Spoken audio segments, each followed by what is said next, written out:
सच्चा प्रेम केवल देना जानता है, उसमें बदले के लिए कोई आकांक्षा नहीं होती। वह प्रेमी का हित चाहता है और इसके पास जो कुछ छोटी मोटी सामर्थ्य है उसको लेकर वह उसका भला करता है। वह कभी सोचता भी नहीं कि इसका प्रतिफल मुझे मिलेगा, जिसके बारे में सोचा तक नहीं गया। वह यदि न मिले तो किसी को भला उससे कोई दुख क्यों होगा, कोई उसके लिए शिकायत क्यों करेगा।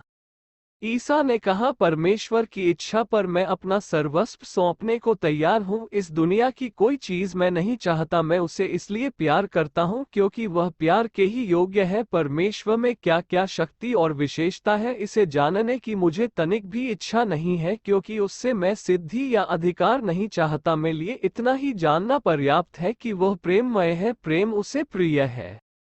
यदि हम किसी से प्रेम करते हो तो उसकी बुराइयां भी अप्रिय नहीं लगती, किंतु यदि किसी से द्वेष है तो अच्छाइयाँ भी दोष सरीखी लगती है। कोई धनवान व्यक्ति यदि हमें किसी कारण खटकता है तो उसकी कमाई बेईमानी की दिखाई पड़ती है, उसका कारोबार ठगी, जालसाजी और चोरी से भरा प्रतीत होता है। पर यदि अपना कोई मित्र धनी हो तो उसके परिश्रम की, भाग्य की, बुद्धि कौशल की भूरी भूरी प्रशंसा की जाती है।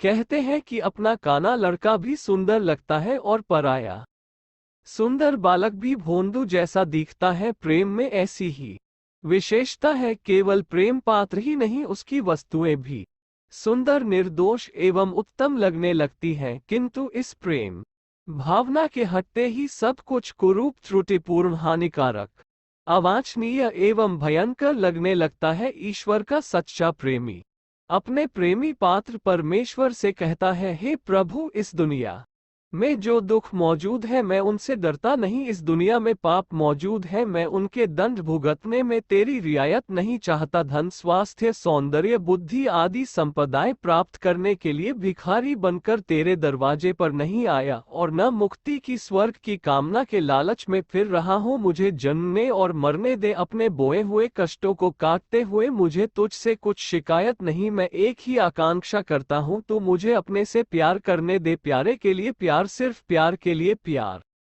कई व्यक्ति प्रेम की असफलता का रोना रोते हैं। वे कहते हैं कि हमने मन से प्यार किया पर साथी ने उसका बदला बेवफाई में चुकाया। ऐसी शिकायत करने वाले प्रेम की वास्तविकता से बहुत दूर है। प्रेम में केवल देना ही देना है, उसमें लेने का, प्रतिफल का, बदले का प्रश्न ही नहीं उठता। जहां बदला पाने के लिए प्रेम किया जाता है वो तो विशुद्ध व्यापार है। व्यापार में कभी लाभ होता है तो कभी घाटा भी उठाना पड़ता है। पासा खेलने में कभी चित पड़ता है, कभी पट। बदले के लिए किया हुआ प्रेम भी एक बाजी खेलने के समान है, उसमें हार जीत दोनों ही हो सकती है। जैसा दांव फंस जाए वैसी ही सफलता असफलता सामने आ जाती है। व्यापारिक प्रेम बाजारों, मोहब्बत करने वालों की कौड़ी सदा चित ही नहीं, कभी कभी निराशा भी हाथ लगती है। सामने वाला यदि अधिक उस्ताद हुआ तो अपना दांव चलाकर अलग हो जाता है। इस प्रकार के प्रेम में दोनों पक्षों में से किसी एक को अवश्य ही शिकायत करनी पड़ती है।